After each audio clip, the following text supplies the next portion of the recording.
Welcome back to some professional StarCraft 2. Let me introduce you to the currently ranked #1 player, arguably the greatest of all time.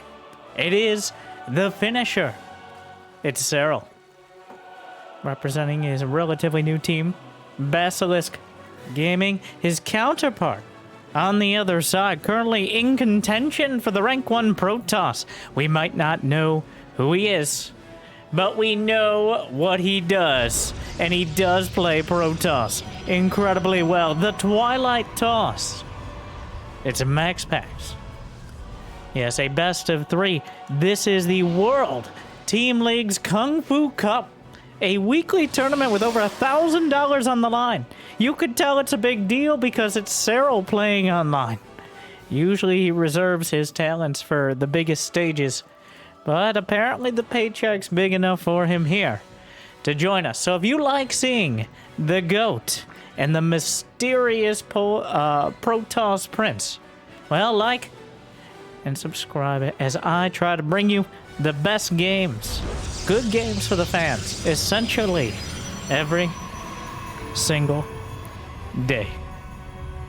Well, most days. A lot of the days. Many of the days.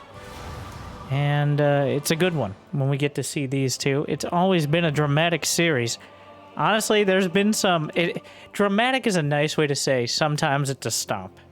Serral has dismantled MaxPax in the past. Occasionally, MaxPax pulls one over on Serral, and that's really how it feels when it does happen. He's starting with an Oracle, but Serral... So, he sees the Oracle chronoing, and he knows the timing. Serral is aware that there should be at least one, if not more, Moracles out on the field. MaxPax is kind of hiding him. I don't think he realized quite yet that Serral actually scouted this. So, the early Oracle timing, not going to be nearly as effective.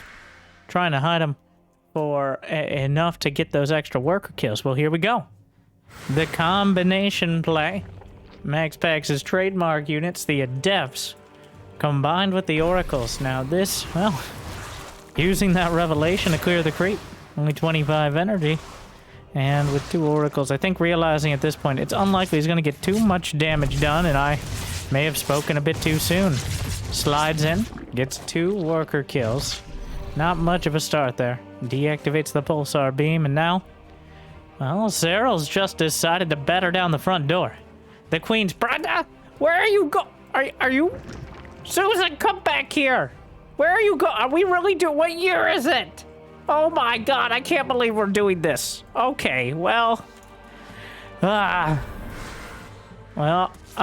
Queens are halfway across the map. The Oracle is quite a revelation indeed. Slaps it down like they were gonna go anywhere particularly quickly. Serral's just doing a big Baneling bust. A BBB, if you would. Not looking to take this any later than the early game. The Queens are here to protect from the Oracles, for whatever good that does. A shield battery on the way. Activates the Oracles. Limited time energy here. A single force field will limit the surface area of the Banelings. Serral crashes in, takes down the pylon. And that will depower one of the shield batteries. And so far, the Queens are just marching forward. Serral has had enough of MaxPax in this game. The Zerglings are streaming through. But the Queens, the knitting crew is here, sewing together. Potentially a victory. Activates the shield battery overcharge the moment he gets a new pylon. Trying to target down the battery is Serral. Wastes some valuable time. Well, doesn't waste, but uses some time on taking that out. MaxPax has 48 workers behind this, so Serral really does need to get a lot of damage done on this relatively quick third base. The Queens, they can't transfuse. They might have this much energy, but off a creep. Their organic powers do not work. Unfortunately, no Overlord to drop creep or anything like that, but 10 probes down. Stalker actually a little out of position at the wall off. The attack is thinning out. The Oracles look like they may just barely be enough to defend. Before the patch at the beginning of the year, I think this is a decisive victory for Serral, but without the ability for the Queens to transfuse one another, it evens out. MaxPax. So that was surprisingly even, as Serral loses 89 Zerglings and 5 queens right across, right at the start of the game here. And I say the start, as Serral tried to end it and failed, essentially. But he had enough time to macro behind that now MaxPax, while he's in an okay position, does, well, there's still the 4 oracles here. MaxPax only lost 1 throughout that, looking to double that number on the other side. Revelation spots the reinforcing queens. The lair is uncomfortably late here for Serral. The +1 melee as well. MaxPax maintained, I think very importantly, maintained his 3rd nexus. So with that still intact, if you look at the supply, he still has the worker count. I believe he even canceled one of his forges. He had double forge before the queens came in. But upon seeing the royal road, if you would, decided against the upgrades and instead on barely surviving. But Blink is nearly completed. Stasis ward gonna dot the field. Assassinates a queen. The Zerglings. I don't know if Serral spotted the stasis. Oh, wow. If he did, that was the most perfect Zergling to trigger it. It looks like an attempt at Banelings? I'm not sure. On the other side of the map. Now MaxPax is 3rd. Serral now at 71 workers. He's holding on. MaxPax has kept good control of the creep, as Serral has not really had the unit count with which to challenge him on the field. There is +2 attack, +1 armor for MaxPax alongside the charge upgrade. Blink done now. Stasis. Those oracles on the backline have so much utility. Stasis catches a few lings. +1 melee not quite done yet. Ravager Ling is the choice from Serral, which good, not great. Against the Oracle Stalker composition. The perfect composition would probably involve some Hydras if you knew for a fact that they were going for the Blink Stalker Oracle. But of course, Hydras are expensive and take quite a while to come online. And right now, Serral has everything but time. He's got actually a lot of resources in the bank, somewhat. Adding an infestation pit and +2 melee. Okay, that's where he's investing them. So looking for this game to go quite a while longer here, especially with that infestation pit. Possibly for a hive. Oh, another stasis. The stasis wards have been amazing here from MaxPax. Not particularly ambitious, but still catching a huge amount of units.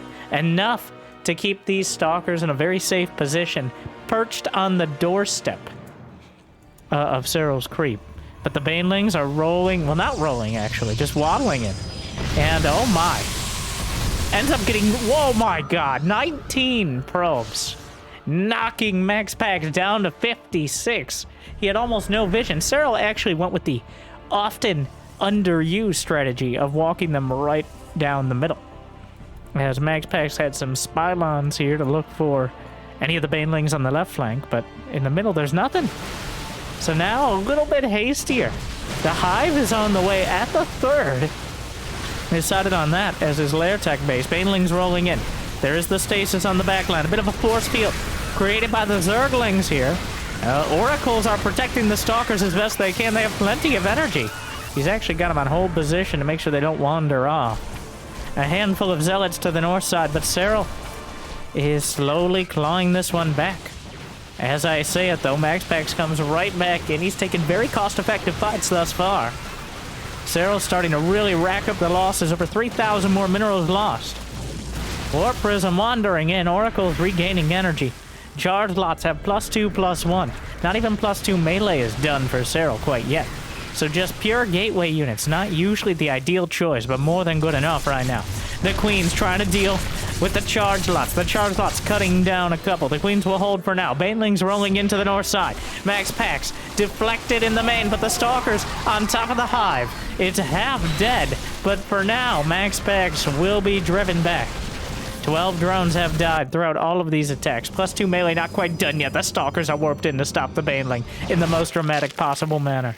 Warp Prism driven out of the main, but Serral will maintain a significant supply advantage, 142 to 125, though he's down to 59 drones. The charge lots to the top right base did more than enough to slow Serral's economy down, which, whatever height... No, my God, the stasis wards! He just kept these foracles alive, and they just... a gift that keeps on giving. The stasis wards that Serral's wandering into is creating these awkwardly lopsided fights for either side. As at this point, there's almost so many units here, MaxPax has to be careful. But when they come out of stasis, will he time it perfectly?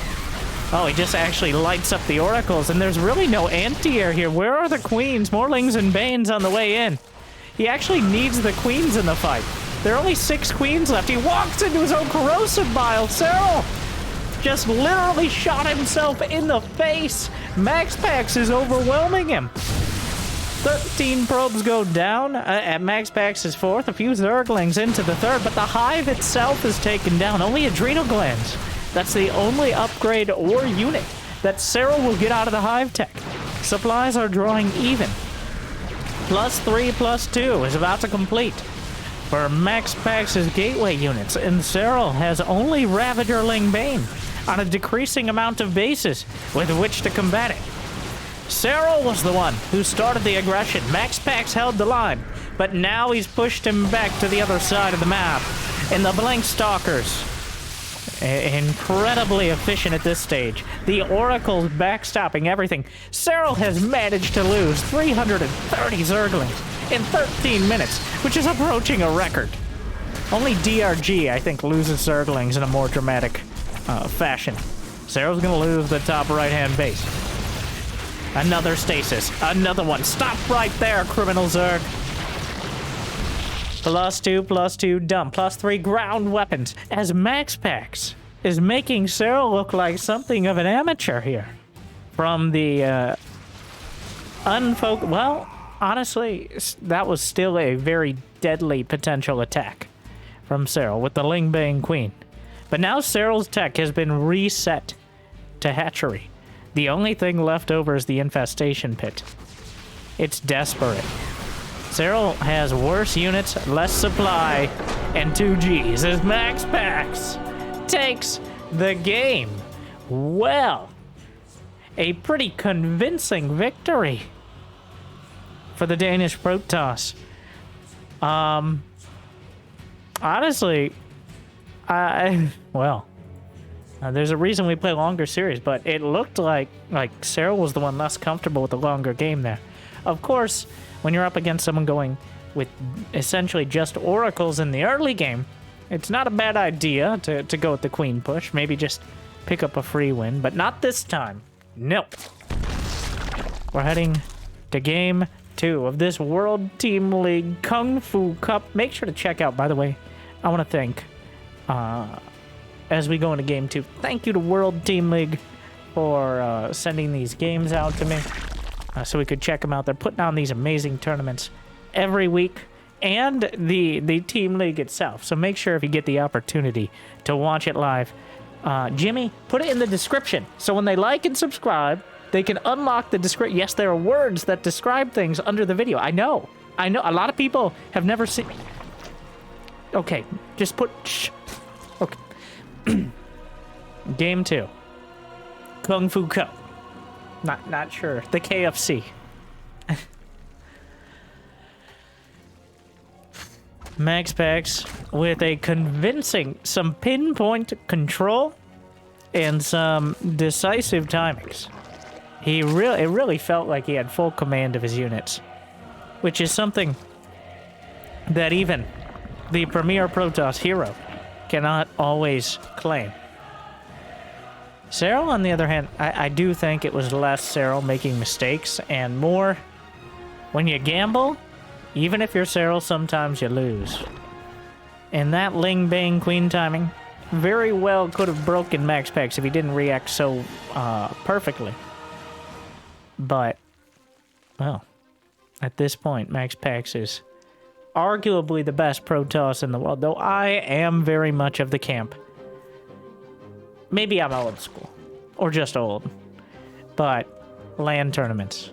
At some point, in some way, MaxPax, that is how you prove your status.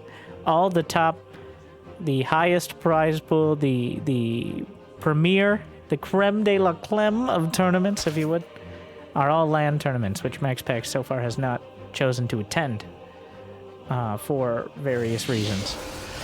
So, if we see that, and that is when it will be revealed that it was Dark on another computer the whole time.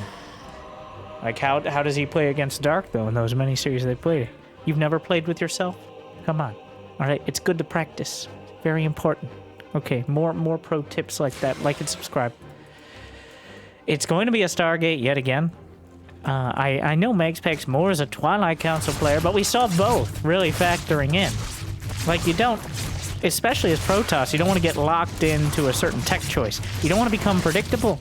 Protoss, for better or worse, depending on if you ask the players on the ladder, but for better or worse, is a bit more about surprising your opponent. It's about pulling another card out of your deck. As a lot of the units are extra strong when you're unprepared, but become significantly weaker when you are. Things like Adepts and Oracles are the premier choices for that. An Oracle or a couple of Adepts without enough units. Oh, I love the recall. Without enough units ready can be potentially game-ending for minimal cost. Of course, Serral, unlikely to be in a game-ending scenario because of a couple of Adepts or an Oracle.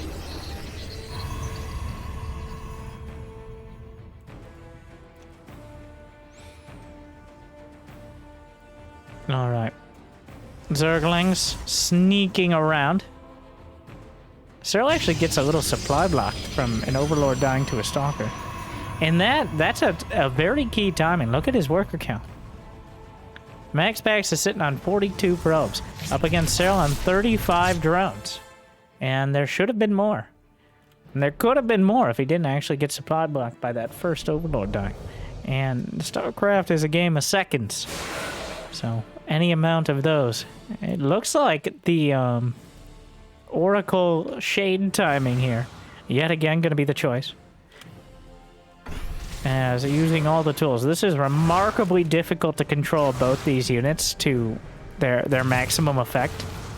Just having them all together is good, but there's a lot of micro between the Oracle. Oh my god, Serral! Serral! Ooh, actually, MaxPax kind of missing the target fire a bit there.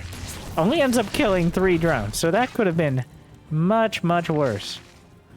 Like I said, though, they are very difficult units to maximize. There's a high skill floor and an even orders of magnitude higher ceiling for Oracles and Adepts. They can look downright foolish in the wrong hands. These hands.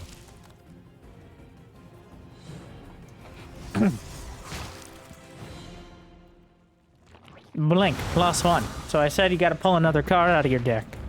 Well, if the last one works so well, why change it up? In fact, this looks like the original style that MaxPax wanted to go with, that he kind of interrupted to deal with Serral's All-In. It is the Double Forge.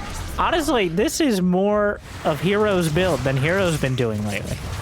The original Double Forge timing, with just mass gateway units, which eventually MaxPax ended up doing anyways, as he was able to adapt and kind of consolidate into it. But this time, essentially untouched back, a handful of Zerglings. You're not going to get away from that. But the 6 minute, just over 6 minute fourth base, going to be delayed a little further. But 63 probes. I'm really warming up. I was already lukewarm. In fact, I was a little uncomfortably warm about MaxPax before, but now I'm downright hot. Okay, because this is sharp. This timing, Serral has not had an opportunity without doing some sort of all-in. And even walling up. Now, one thing that sets him apart is keeping a unit in the wall at the natural. Yeah, I'm still upset about that hero. I'm never not going to be upset. When there are no Protoss in the round of 8 at GSL, then in the Terrans say, well, they got very close. I'll say, you know what? They could have been even closer. If you just put a damn pylon in the wall, hero. Oh my god. Anyway, Serral losing a surprising amount of overlords in the center of the map.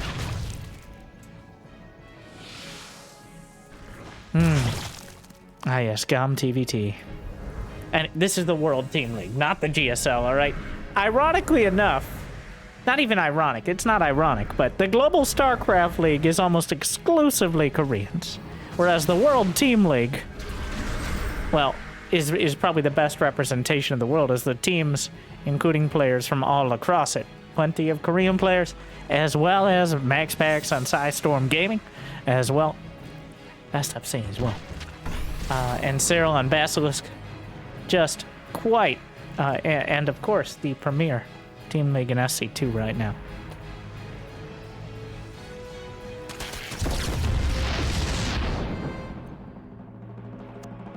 Okay, alright, let's break it down.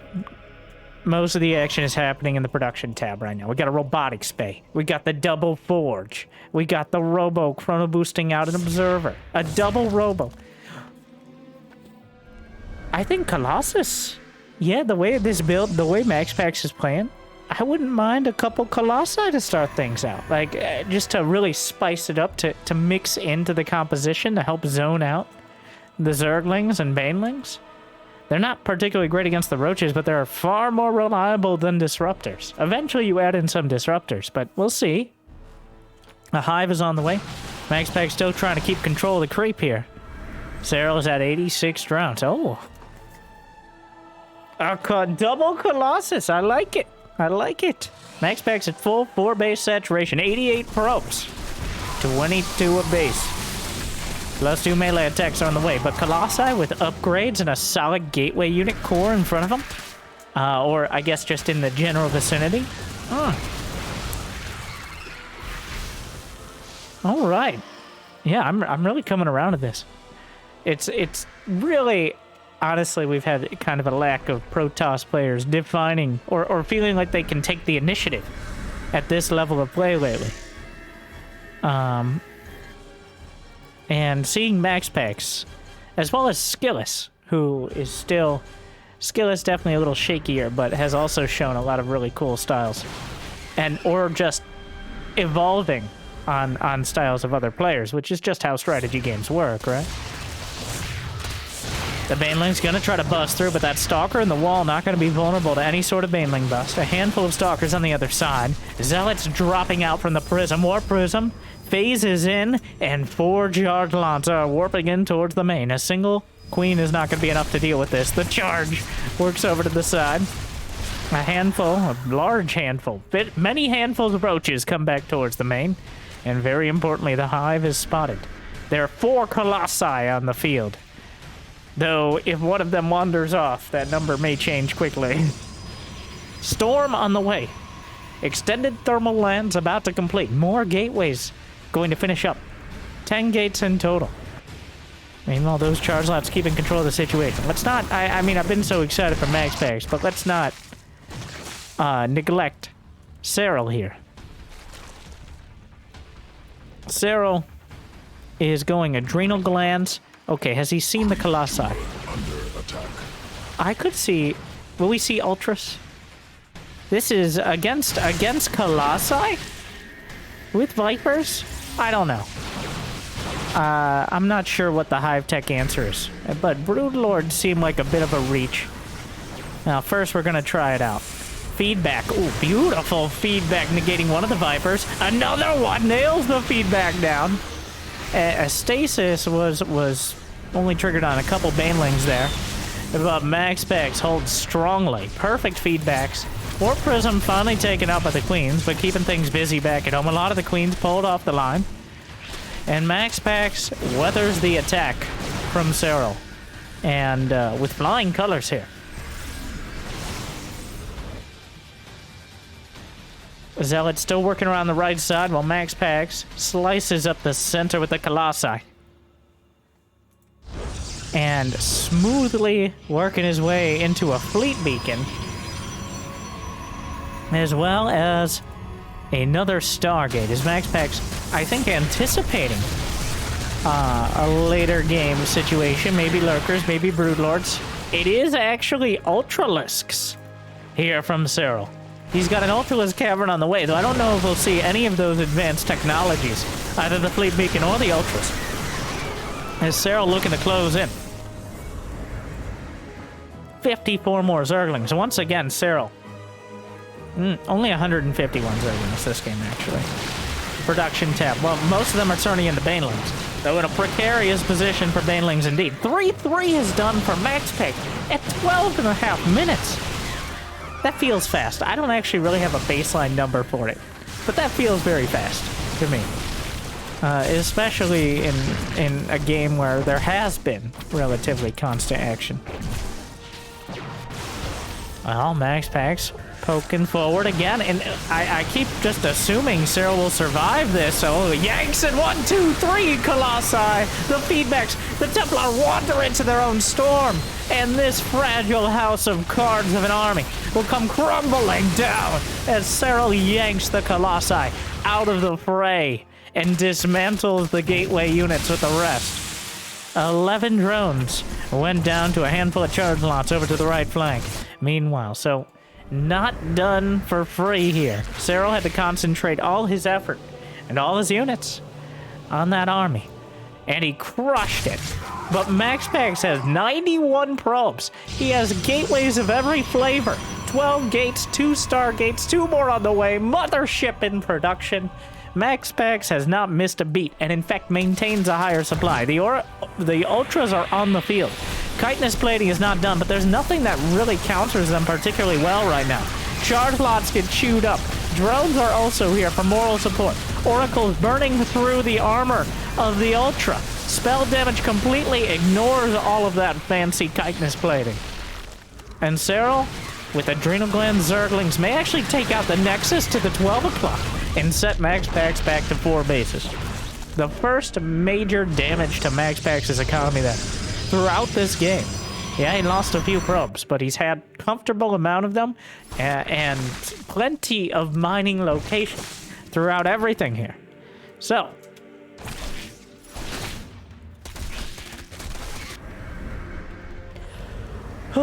take a breather.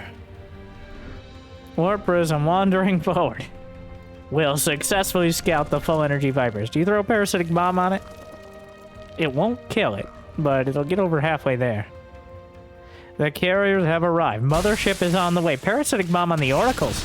Honestly, probably... Did you know you can parasitic bomb Colossi? Because it targets air. The carriers are revealed to Serral, who immediately starts a Spire.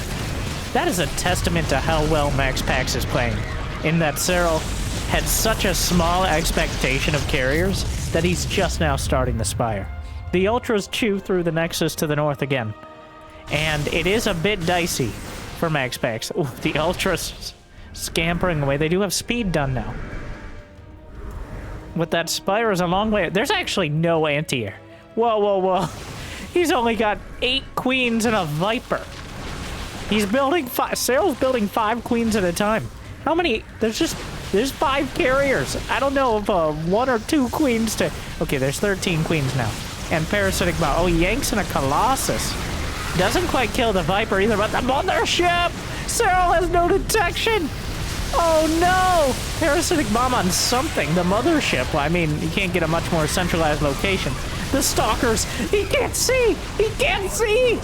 Oh my gosh! What he can't see very much will kill him. Oh my god. The full bamboozle. Just absolute. Talk about, this is the biggest card you could ever pull out of your deck. The mothership. The largest unit in the game. 10 Corruptors on the way, but the damage I feel is already done. Serral could not even fight with his army. He couldn't see what he was trying to fight. And while he's able to maintain an okay amount of army supply, at the end of the day, even if... Whoa, the Ultras are actually chewing up a lot of probes. Okay, alright. Well, Ultra taken out back at home. More Lings and Ultras. Okay, wait a second. Do I have to mention, at the end of the day, in order to win a game of StarCraft 2, you must kill all your opponent's buildings. It usually becomes quite clear who's going to be able to do that. But, well, the Ultra Cavern goes down. The tech tree getting chopped off at the stump. Yes, Serral may have been able to do some more damage, but he would not have been able to kill all the buildings. At the very least, MaxPax could have recalled the mothership. Wow. What a series from MaxPax. Some just solid. Just not really, just he looked like the better player today. Serral gets 2-0. He gets knocked out of the World Team League Kung Fu Cup. And he's looking incredibly strong as a Protoss right now. Wow. All right. I'm impressed. I'm not sure if that's a high standard or not, but thank you guys for watching. Like and subscribe. We're going for 1,000 likes on each video. If this video gets 1,000 likes, I'll post another StarCraft cast tomorrow. I probably will, even if it doesn't, but just there you go. Jimmy, put the World Team League in the description.